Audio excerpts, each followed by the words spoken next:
Hi all, Saranuva here, and I'm back again with another video. The UK is in the middle of a heatwave, so I'm going to apologise straight away for the sweaty looking complexion.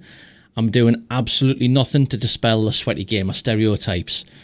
Anyway, on with the video. It's the end of the expansion, and as a gold maker, the markets are getting more narrow and gold making opportunities are slowing down. Then Blizzard comes along and throws everyone a bit of a lifeline. They've just announced that the Winds of Wisdom, a 50% XP boost for all activities such as questing, dungeons and more, will be available for 2 whole weeks up until the start of Mythic Season 4. That means that many players that had BFA level cap players will be looking to boost their characters as fast as possible ahead of the new season. What makes leveling easier? Gear and consumables, both of which are the topic of today's video. How to make gold crafting leveling gear for level 50 plus players. Before we get into it though, please like and subscribe. I'm very close to that 1,000 subscribers. Every new sub helps immensely. I really can't thank you enough. Most players will have 1 or 2 max level ults that they haven't touched since BFA, and they'll want to power level them to level cap ahead of Season 4.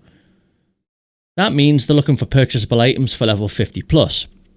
Blizzard didn't make this very easy, as the majority of craftable items are for level 52 plus and are sometimes outgeared by scale and world quests, particularly if the player took Threads of Fate.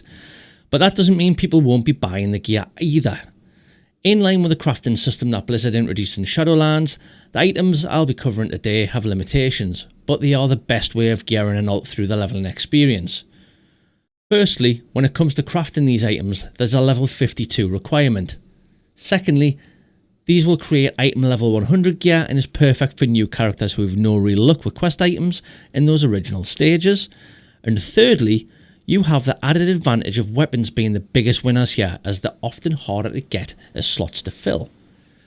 For freshly dinged level 60s, you can create end of level blue quality items for level 165 too. Of course, we must not forget about one of the most convoluted systems Blizzard ever invented, the Crafter's Mark system. Remember that? Yep, I thought you'd forgotten about it too. Crafter's Mark 1 will boost an item to item level 117 and require level 55 to equip, and it can be used with those level 100 items. I'd ignore Crafter's Mark 2 and 3 and jump straight to Crafter's Mark 4. Using the Crafter's Mark 4, you can turn those blue item level 165s into eye level 233s. These are higher than the 226 Anima BOA catch-up items you can create as well. They're not amazing, but it is fairly cheap to buy the mats for these nowadays. I'd recommend crafting at least 1 100 eye level set and 1 233 eye level set for each profession that you can, then gauge the selling rate and restock as much as possible. Should make a couple of thousand profit per item set, and don't forget to own that undercut as well. My previous video on undercutting will help immensely. For the green quality item level 100 items, you can craft the following. For blacksmithing, you can craft the ceremonious set, shields, one-handed daggers, war glaives, axes, maces and two-hand axes, swords, polearms and maces. For tailoring, you can craft the shrouded cloth sets. For enchanting, you can craft wands. For leatherworking, you can craft the desolate leather set for leather wearers and the desolate scale set for mail wearers. You can also craft bows, crossbows and fist weapons. And for inscription, you can create two-hand staves and an offhand. And let's not forget about jewelcrafting. You can create necks and ring pieces. These are called chokers and bands. Personally, I'd focus on unique blue equipped items instead.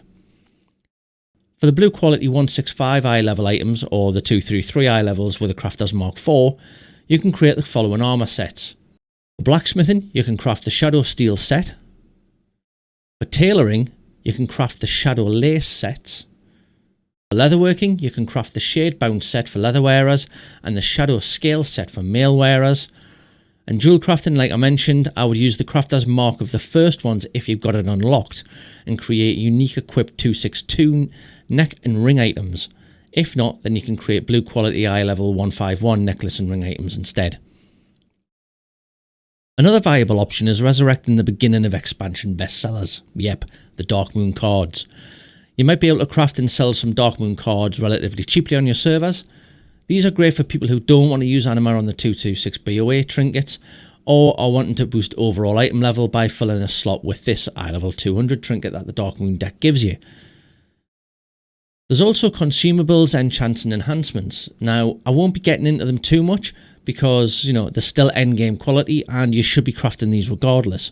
But things like gems, enchants, armor, patches, pots, flasks, stones and oils are all available to be used by any level, so I would focus on the best selling enchants and then utility potions, as most players with alts will just spend cash on the best in slot anyway. Remember, these will all be needed for Season 4 as well, so you can still relist these well after the 2-week window that is Wind of Wisdom. Don't forget, you've also got that auto hammer as well. I also made a video about that as well. That's it, a quick video for people wanting to maximise gold making during the 2-week Winds of Wisdom event ahead of Season 4 in Shadowlands.